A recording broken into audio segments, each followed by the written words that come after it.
finished filming before we ever started airing, so we really didn't know, what to expect, and we got a sense from the internet that there were people out there that were watching, and they really, really grew up into a family. The mid-90s, I think, were when people got the idea of you can go online and talk to strange people about your interests.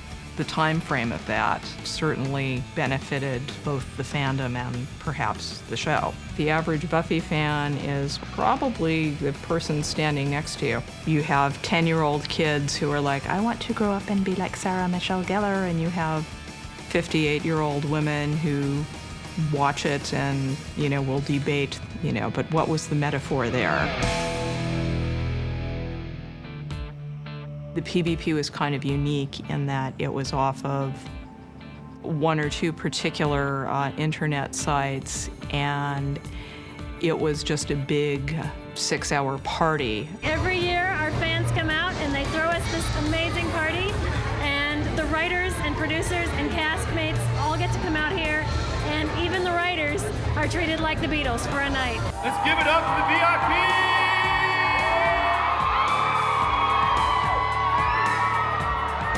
Give it up, boy!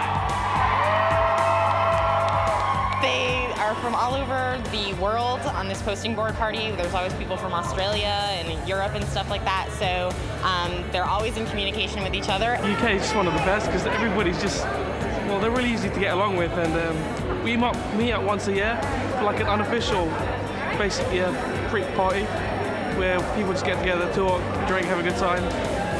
Talk about Buffy.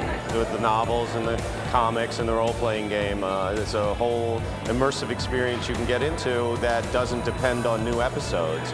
So for those people who are really fond of the universe, and there are a lot of them out there, they can keep getting their Buffy fix one way or another. We've been doing our show since February of 1999, just around season 3. I've been in college radio for a while, and I've never seen something that had the firepower that the show has. And the writers loved coming on the show. They would tell us how much fun they had.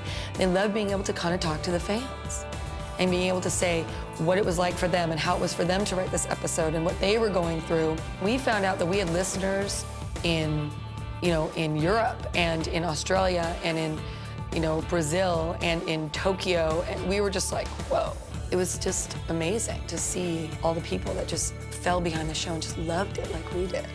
Buffy is one of the few shows that we felt never treated their audience like they were idiots. It's always been nice to be able to watch an episode, go on the internet, and just see what do they respond to, what do they like, hear the praise, hear the, have somebody else have as much fun as we do. You have people who go online and argue, you have people who get together and make their own vampire appliances, you have people who are into the computer games, you have people who do artwork, you have the fan fiction.